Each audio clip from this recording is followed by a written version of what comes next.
มื้อนี้ออกไปตึกแหมาได้ปลากันน้อยนึงมาเฮ็ดลาบเหนียวกินพ่อแม่พี่น้องก็มีปลานิลปลาป้ามีผักโบแน่มื้อนี้เฮามาเกียมเมนูตำมะเพ็ดผักเฮาก็เกียมมาแล้วต้มปลาพร้อมหลังจากนั้นเฮาก็มามีตัวโคนำแน่แล้วก็มีตัวดิบบางเทื่อมีผู้มักดิบเฮาก็มาแต่งเป็นผาเข้าแล้วก็พร้อมกันมากินข้าวสามัคคีนำกันเด้อพ่อแม่พี่น้องมื้อนี้ก็มาสดน้ำนำกัน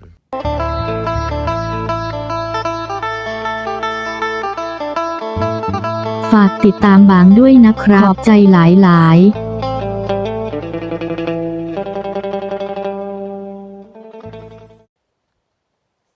สบายดีสวัสดี FC มาทุกคนเด้อ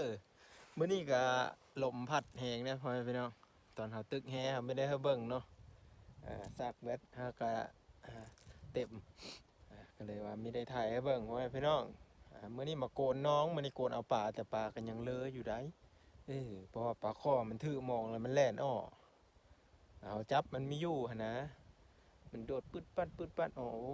แต่เสียดายเนาะแต่ก็มานอยู่เด้พ่อแม่พี่น้องเดี๋ยวเบิ่งนำกันนี่เบิ่งเนี่ยเบิ่งน้องก่อนนี่น้องสิประมาณนี้เนาะน้องก็เป็นน้ำเยอะแห้งแล้วเนาะน้ำค้อนแล้วแต่ก็ถ้ามาโกนอีมือหน้าก็น่าจะได้อยู่เนาะเพราะว่าเอาสลามลงไปไว้แล้ว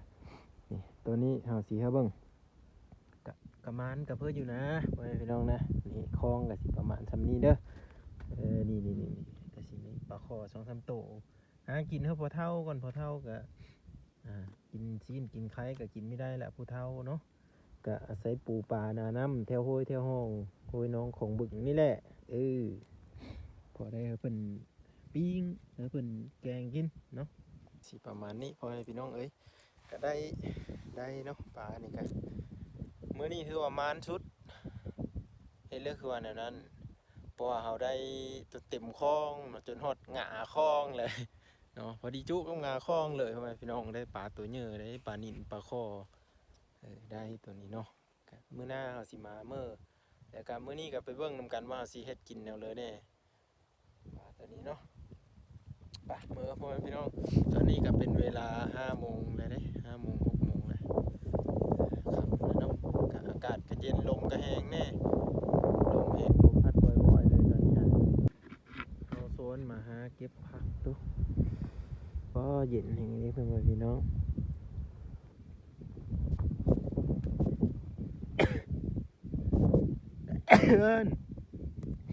เก็บผักนะผักหอมน้อยอันนี้เด้ออันนี้ผักหอมน้อยเด้ออันนี้ปราศจากปุ๋ยสารเคมีแม้แต่พุ่นเขายังไม่ได้เสิร์ฟเบิ่งนั่นนี่ขี้ดินแต่ไปเสิร์ฟพุ่นขี้หมูพุ่นขี้โง่จูดมาเลยก็ไม่ได้เสิร์ฟมื้อนั้นแหละมื้อนี้เบิ่งผักอากาศ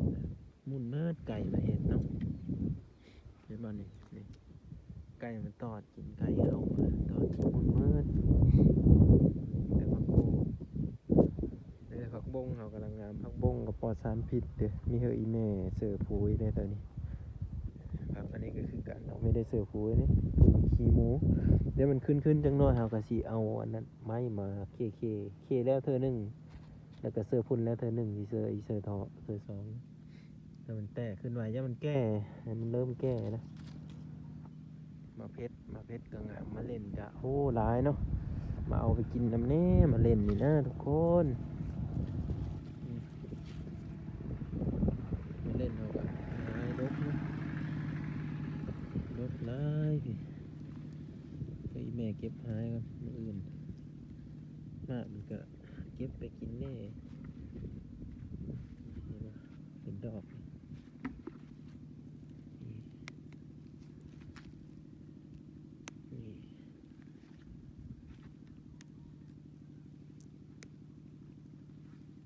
อุ้ย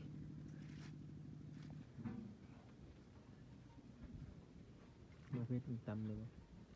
นี่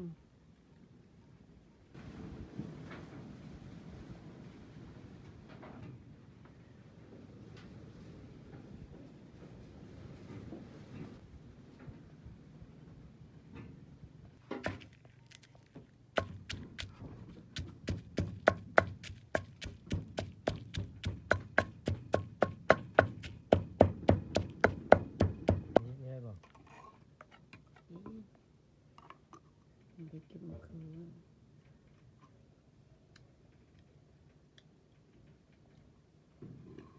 เป็นเรื่องเข้มบ่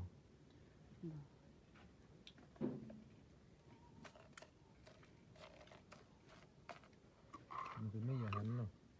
นี่ฮะนี่ของบริเซอร์มาเด็กบริเซอร์ส้มลาย เล่มมะนาว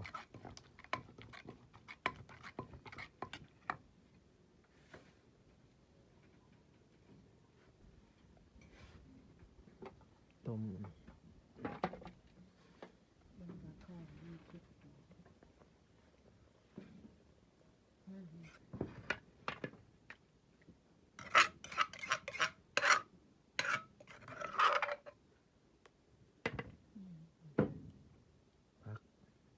เสริม จิตตะเอาน้ำต้มนี่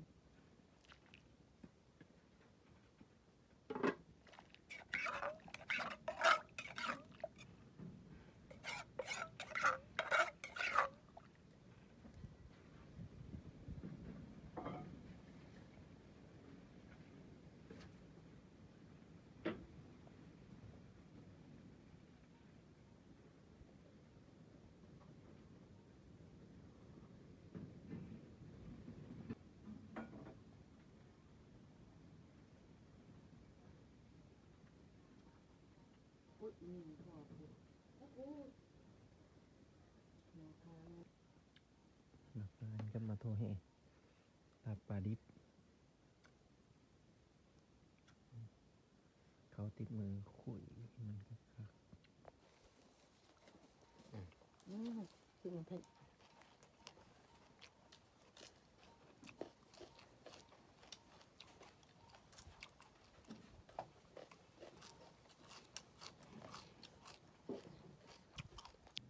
เสื้อมาเพชรมากหลาย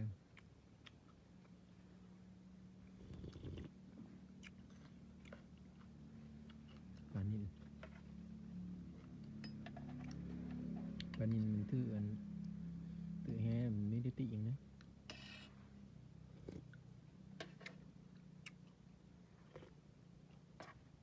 คลิปวิดีโอนี้ก็ขอบคุณพ่อแม่พี่น้องที่เข้ามารับสมเบิ่งวิดีโอของเบาบ้างเนาะเอาไปเสิร์ฟหมองแล้วก็ได้ปลาแล้วก็มาเฮ็ดกินแหล่พ่อแม่พี่น้อง